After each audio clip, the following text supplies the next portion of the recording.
Since I have been here for so many years, I have much I could talk about. I have been part of every graduation and had the chance to congratulate every second-year student since the first ceremony back in 1984. But do not worry, I'm not going to give you a complete history of the college. However, I am going to say something about the early years here. Since making the decision to leave, I have had lots of time to reflect on the years and how things have changed. I have done a lot of that reflecting as I walk my dog up the nature trail behind the castle, and many memories of those early days have come flooding back. Back in 1983, the college was new and it was exhilarating to be working here. We did not have some of the facilities we have today. We did not have the internet. We were very isolated.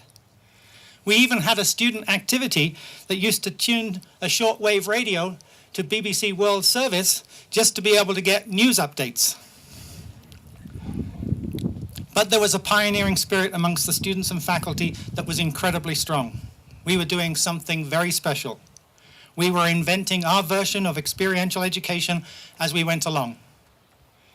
Even in those early days, finding the right balance between academics, wilderness, and service was not easy. I remember the first Asian Cultural Day, when we sat on the floor in the old cafeteria, now the IT center, and had an amazing dinner of curry and rice. No knives and forks, just using our fingers to put the delicious food in our mouths. The food was being served by Indian and Pakistani students walking through the caf, carrying large stainless steel buckets. Then there was the first European National Day and a show that used the theme of cabaret. I was blown away by the talented students on display. The singing and dancing was outstanding, just like last night. I also remember one of the early Project Week trips to the Grand Canyon. The trip exceeded all my expectations. The group was great company, the weather was warm, the canyon was beautiful, and I had to keep reminding myself that this is actually part of my job. I get paid for doing this. As I think back to those early days, I also want to take this opportunity to pay a personal tribute to Arm & Hammer. I know I am not the only one here today that remembers the early graduations. Huge tents set up on the field, lunch for 1,000 people, the Beach Boys giving a concert for the graduating class.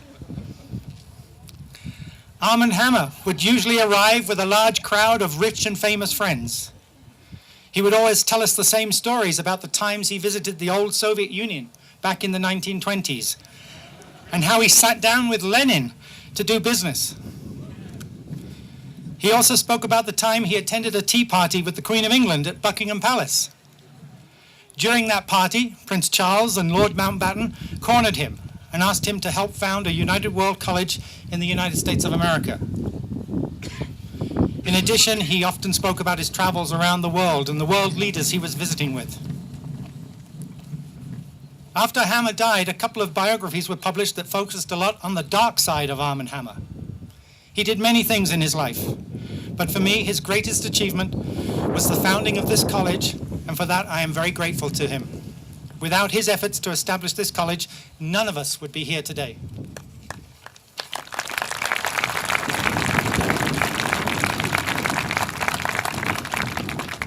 There are many other stories about his visits to campus. I remember the time he turned up on about 2 days' notice with a Russian film crew who were also here just to follow him around as they filmed a documentary for Russian TV.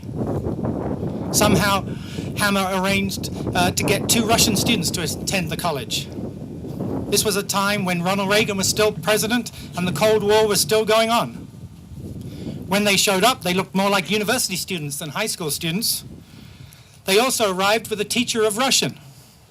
The rumor was he was the KGB agent sent along to keep a close eye on the students. I wish I had more time to tell all the Hammer stories, but I don't.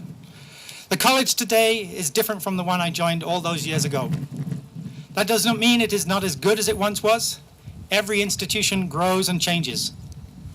Today we are blessed with some amazing facilities for just 200 students.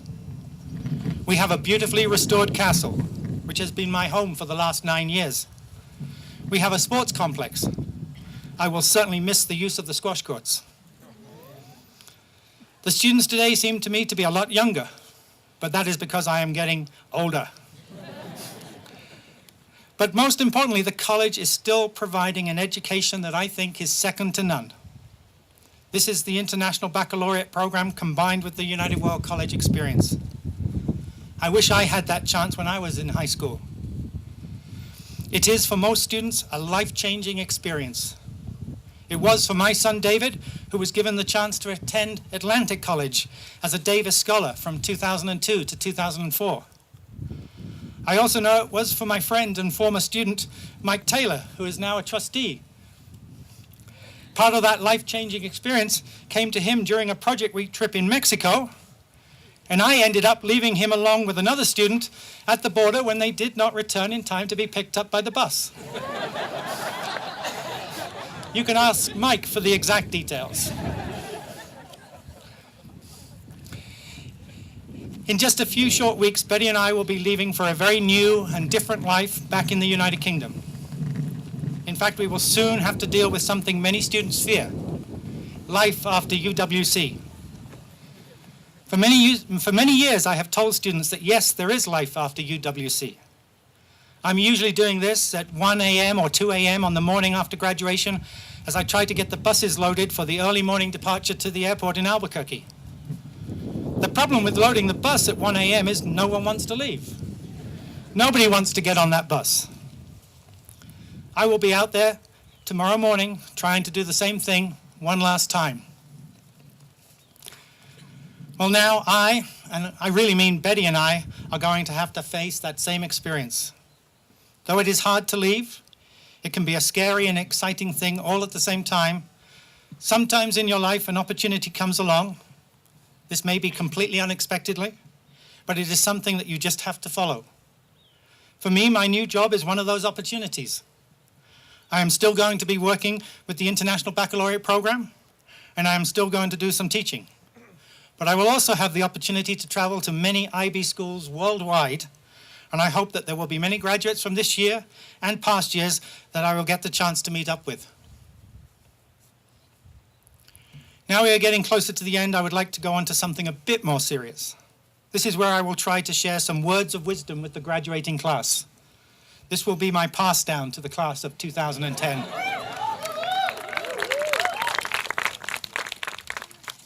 Students in my math classes will have heard me say many times that when the going gets tough, the tough get going. There will always be times when things do not go right, perhaps in the near future, or perhaps in the distant future. It is inevitable that you will have to deal with these difficult situations. How do we get through these times? Well, my answer to this is attitude. The longer I have been alive, and the more I have come to realize that attitude can have the largest impact on your life. It is perhaps the most important thing in your life, and we have a choice every day of our lives as to what our attitude is going to be for that day. We are in charge of our attitude. Make it a positive one. So go out into the world, work hard, and make a difference. And finally, remember the old proverb that says, it's what you learn after you know it all that counts. Thank you again to all our friends here on campus and in Las Vegas who have helped make the last 27 years very special. We will miss you all, and we will never forget you. Thank you.